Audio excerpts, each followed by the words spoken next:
nice, ain't no talking it on. If it's beat, then my brother evolve. Talking down on the game, he dissolve. If you need me, I told you to call. Top. Yeah, talk to me nice, ain't no talking it on. If it's beat, then my brother evolve. Talking down on the game, he dissolve. If you need me, I told you to call. Pull up in the range, pull up in the range, yeah. Top. It's your boy C Murder, and it's another episode of Sideline. I got a special guest. Go ahead and introduce yourself. Hey, that's alright. What's going on? My name is Shane Wheeler, and I'm a Greensboro resident my whole life, and creative director, main saxophonist. I play a little bit of everything now. Yeah. He does. I've seen it. I've seen it.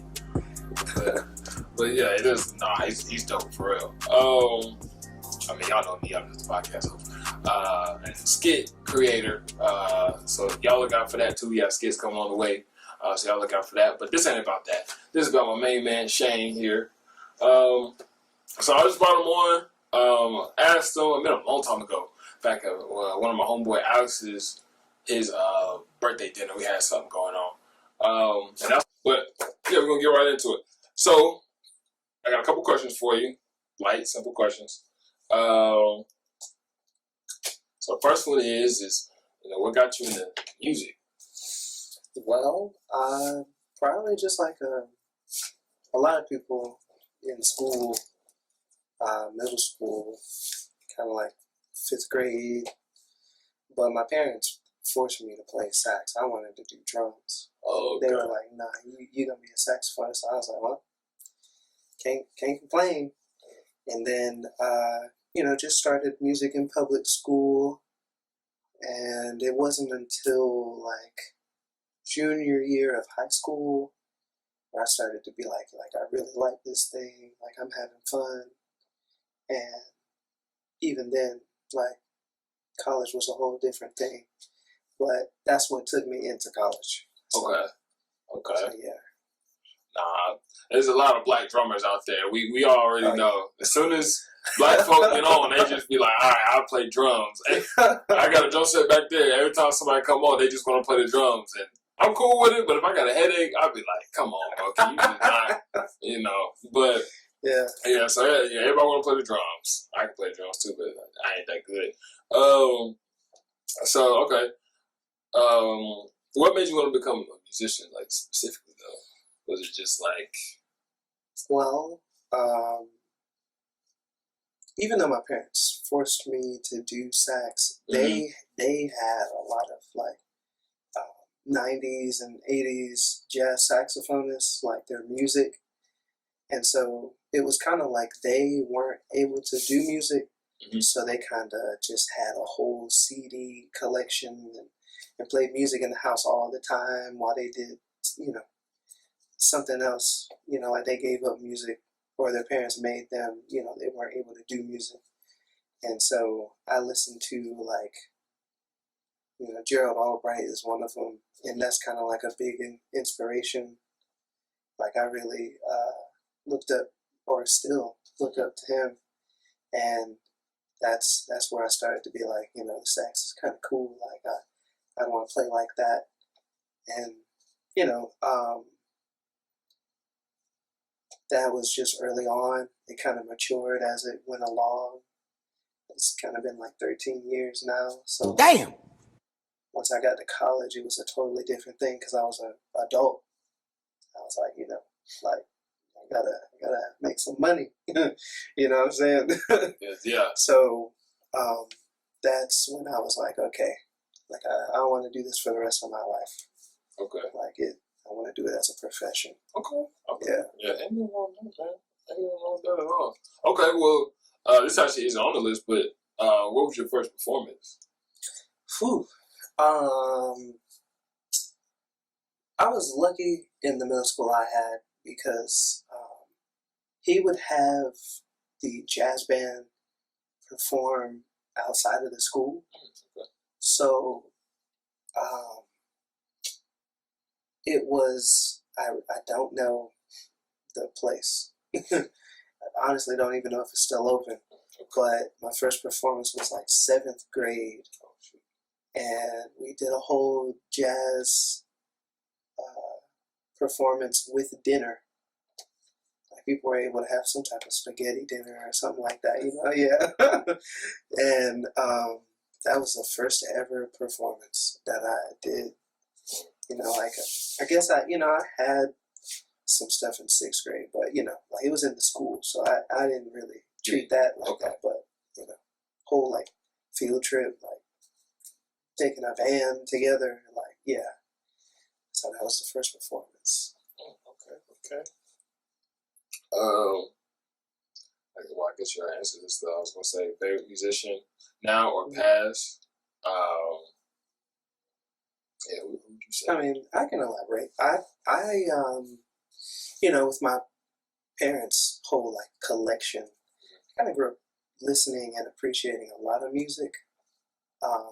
Me personally, I know for like Black people, they always talk about country, and well, I've seen country perform live, and they use brothers. So now I gotta, now I kind of like gotta respect it, because it's like when they want it to feel good, they gonna get one. They gonna get somebody on the drums or somebody on the bass. So I was like, okay, country, all right. But I really was outside of the jazz saxophonists. I actually am inspired by Quincy Jones mainly. That's kind of what the creative director role is. Okay. Just like the ability to see someone and know their sound, know how to basically create a star. Like that was something that I always wanted to do. Like that's kind of where my creative director role came from. Like literally directing other creatives, like helping them on their path. And so I really look up to Quincy Jones ultimately. And then other than that, like if it comes to rap or hip hop, like Kendrick, J. Cole, because he's from here. Yeah. And like with that whole pool, it's kind of like J. Cole, Kendrick, and then like Kanye. Like I've just you gotta respect his music. Oh, Kanye. That's where I'm at. You know what I'm saying? Like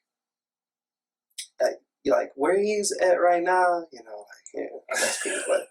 But early Kanye and like his musical greatness. Oh man.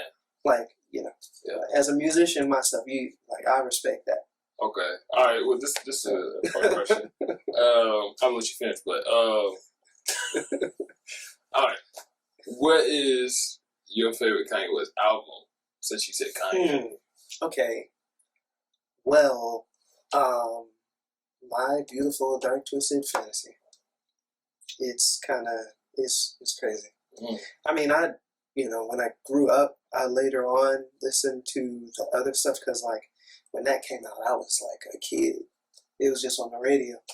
But when My Beautiful Dark Twisted Fantasy came around, and he had the whole like 30-minute video thing. Oh, I love that video. Like that blew me away. Oh my gosh. That was kind of what sparked me to get on YouTube. Like that was insane. Like that was that was a legit movie.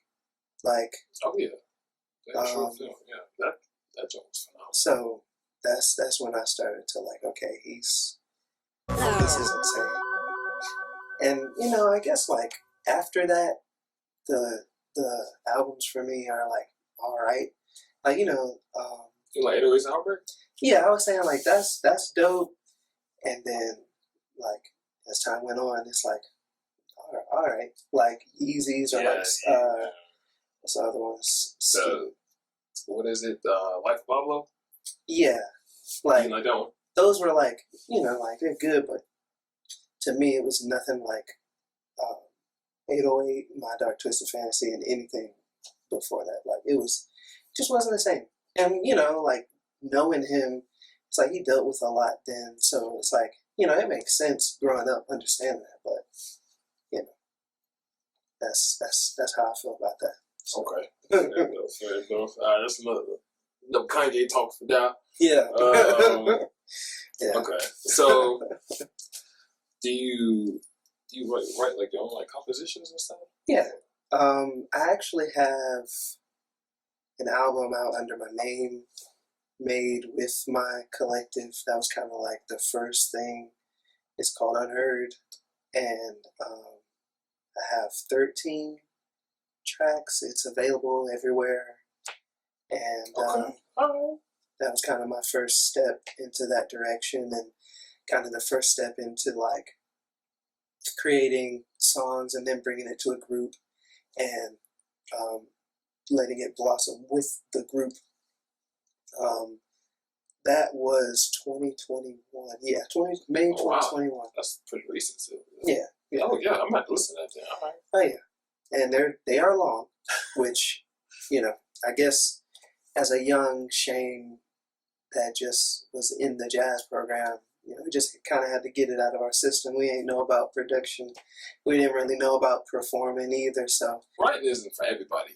Definitely not. Yeah, I don't know how many times I come up with an idea, and I might make like a quick like smart note on my phone, and I know like they'll come back to me whatever the main thing was. Yeah. Just writing that one line, like, okay, this is what it's about.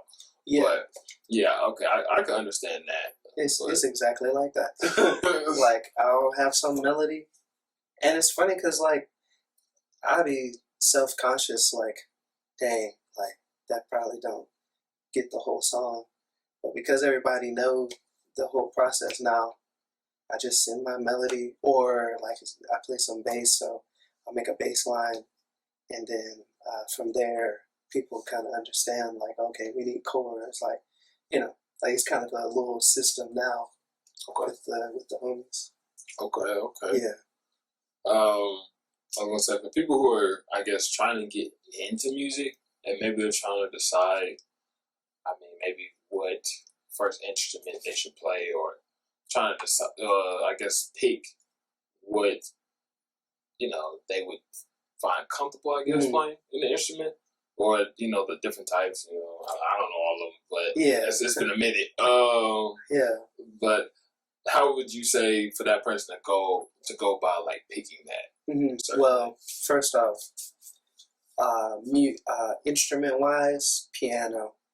You can get a piano, sometimes free on Facebook Market, but $100. Okay. You know what I'm saying? Like, as far as I compare to a guitar or even bass guitar, piano, plug in, and every piano in the world is going to be just like that.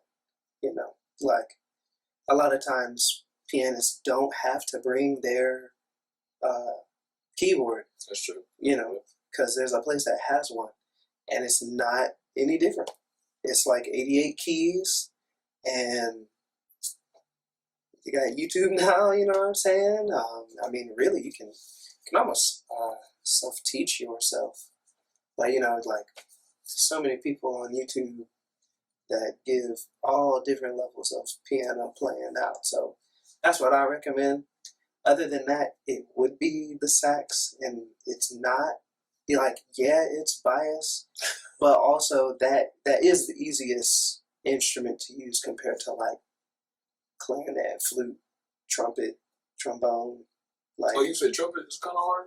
Well, I guess the constant blowing. Man, like, the mindset I had about brass in high school compared to like college, compared to like the actual professionals, I'm glad I chose sax, because they, it's like they have to play it a certain amount, like every day, like multiple hours. Oh, okay. Like when you hear a trumpet player that just picks up their horn and is able to just let out, they play a lot. Chris Bodie. Yeah, like they play a lot. And that's a lot of respect for them, because, people want to have like a sax trumpet, like compete thing. And actually a lot of my homies are trumpet players. That's what's funny. So it's like, I've been on the other side, like, man, it's crazy. And then like some day, like you're doing all this playing, and then some days your lips just give up. Like it just don't come out the way you want it to. So I'm like, dang, that's crazy. Like, take a rest day. You know, like I just got this, and it's gonna play the same every time I pick it up. You know what I'm saying? So I'm like, I'm glad I chose sax. Sax is easy. Like, it looks like a lot. I was gonna say, all them little to the side. Yeah, like it looks like a lot, but 6 months. Like if you played it every day for 6 months, you'd be able you'd be a saxophonist. Yeah. Yeah. I remember that, but I was telling him before we even hit record, I was talking about, back in the day, what was that, 4th, 5th grade, get that first recorder, go to music class, get your little music sheet. They'll be like, my teacher would be like, all right, we gonna practice this Monday through Thursday. Mm-hmm. Friday, we're gonna take the little test. It would be like three of us in a group, and we'd put us in the front of the class, and we play it, and she'd listen, and then she'll give you like three stars. So, she'd be listening. You wouldn't even think she was listening. But, even if you was just, trying to ride on somebody else's keys, she'd be like, nah, I didn't hear you. And luckily, I don't know how I did it, but, yeah, she would let me slide. But, yeah, that was just crazy. I now think about that, and then what? Yeah. Back in, I went to a private school for a year, and they had music class, but the little music department was a little short on funds, for what I noticed, or I don't know, maybe it was a dream I had, but I swear I was playing the violin in the janitor's closet. Oh, yeah, it was it was 2 other people in there. It was me. Then the two other classmates who I didn't know from different classes, and then the teacher.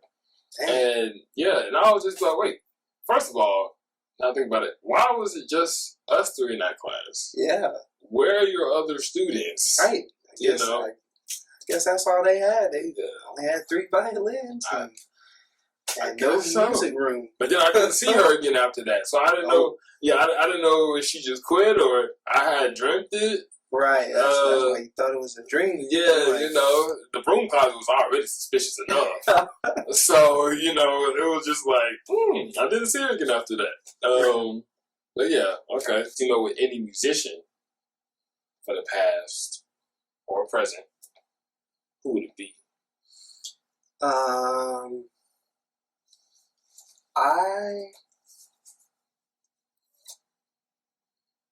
would love to play the John Coltrane. Oh yeah. Apparently, it was just a life-changing experience to meet that man, let alone hear him play. So no. Oh, he's he's from the 60s. He passed away in 68. You know what I'm saying? Yeah, that. People were saying during that era, he was just a person that was just really deep and had a really deep connection with God too, and then was just this monstrous saxophonist. And so, to play with him, I bet that was a totally different thing. So that's one person. Pass.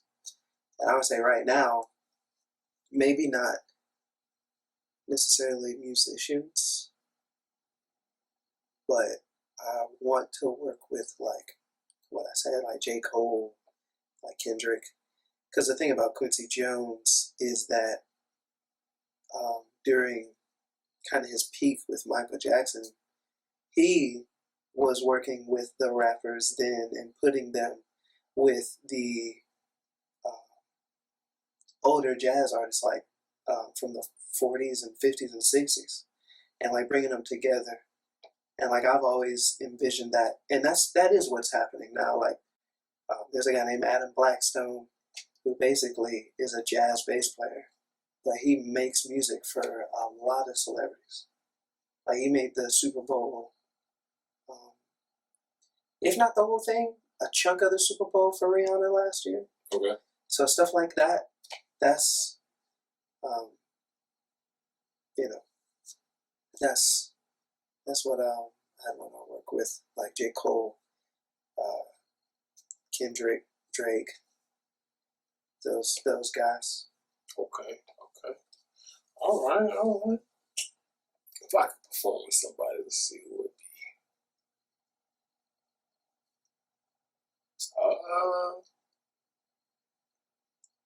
I don't know. Hey. I'm gonna be for real. Hey. You know, I was a big Usher fan back in the day. I mean, you know, Pharrell Williams is hot too. Oh, dude, Pharrell, his album "Girl" when that came out. Yeah. Oh man, that was on repeat. And then the one he did with Snoop Dogg. Yeah. That what was it? Bush. That was good. Yeah. That was really good too. So yeah. I spammed "Girl." I was right there with you, bro. Oh man, Marilyn Monroe, Gust of Wind. Yeah. Oh man, yeah, they were okay. All right. Okay. I Yeah, see it. All right. Yeah, bro. Okay. But.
That was what was that anyway? That was just something I made here. So Oh god dang, he was freestyling. That was for the show. God dang, alright, okay. A personal one for the show. Alright, for the sideline. I'm gonna call that the sideline competition, acapella. Yeah. Well, okay, bro. We appreciate you coming on here, man. It was fun chatting with you. Glad to finally hear something in person because, like I said, I've been hearing them on Instagram. You know what I'm saying? It's not good on Instagram, don't get me wrong. But, you know, it's different just hearing, you know, a musician in person, you know? Yeah. So, but also, too, you know, I know you got a crew, but I know they're kind of busy. So we didn't want you to come home empty-handed. So, you know, we kind of put something together for you. Yo. Yeah, you know, just a little I something. really appreciate that, man. No problem, bro, you know? Man, I really appreciate that. I was just gonna come up here and play. I mean, hey, that's that. If you want to make something out of that, that's yours. We can come back and make something. We got the drum kit back there. Oh man, what? Oh no, I'd be honest. Shoot, you know, we got to make some more room. I don't know how many people you bring it in there, but hey, the drum's already here. But you know, they make some theme song. Oh what? Oh man, a little loud band, a sideline tonight. Oh yeah, I'm with it. I'm with it. What's going on? But yeah, like I said, man, appreciate you coming out. Like I said, that's from us to you. You know, it's a little, Thank you so much. You know, our little 2-man team, 1-man team today because you know Kel's out here, as you can see.